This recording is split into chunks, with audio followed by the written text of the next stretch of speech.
তোমার কাছে চেয়েছিলাম শুধু একটু শান্তি, কিন্তু তুমি আমাকে দিয়েছো রাজ্য পরিচালনা করার ভার। রাজ্য পরিচালনায় আছে যে শুধু জ্বালা, শুধু জ্বালা জ্বালা আর কি অসহ্য জ্বালা।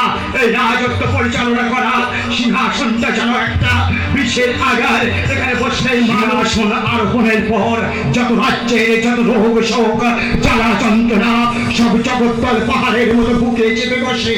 তাই মাঝে মাঝে মনে হয় ঠিক ঠিক এই সিংহাসনে, ঠিক এই রাজত্বে সবকিছু পদাঘাতে ঘুরে গেলে মিশে যায় মাটির মানুষের মাঝে। সেখানে গিয়ে আমি প্রাণ ভরে স্বাধীনতার শ্বাস নিই।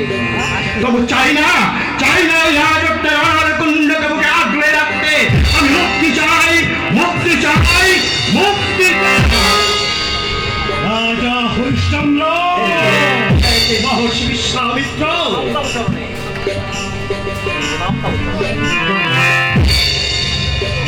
আয়ুষ্মান হও বৎস। বলুন ব্রাহ্মণ, বলুন কি হেতু আগমনে অভাজনের কাছে?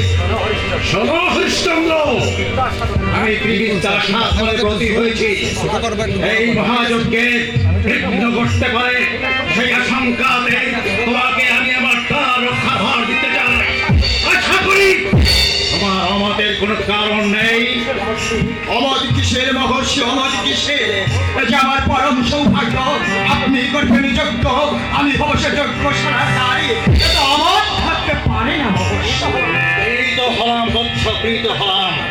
এই বিদ্যাযজ্ঞ আমার জীবনে মহাব্রত, সেই ব্রত সাধন করতে চলেছে আমি। সৃষ্টি স্থিতি সংখ্যার দেবতা ব্রহ্মা বিষ্ণু বৈষ্ণবের শক্তি আমি একটাই আয়ত্ত করতে এই বিদ্যাযজ্ঞ আয়োজন করেছি। এই যজ্ঞ সম্পন্ন হলে আমি হব ভগবান।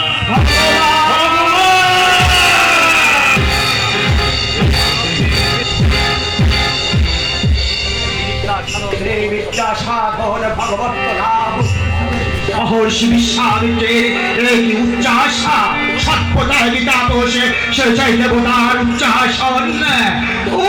কি লালসাময় মানুষের মন লোকের বশবর্তী করে ধর্মজ্ঞানটুকু বিসর্জন দিয়ে বসে। মহর্ষি বিশ্বামিত্রের এই যজ্ঞ ধর্মের যজ্ঞ, উপায় নেই। আমাকে যে সে যজ্ঞশালার দাঁড়ি হতে হবে। আমি যে ক্ষত্রিয় ব্রাহ্মণের দাস, তার আজ্ঞা পালন আমার শিরোধার্য।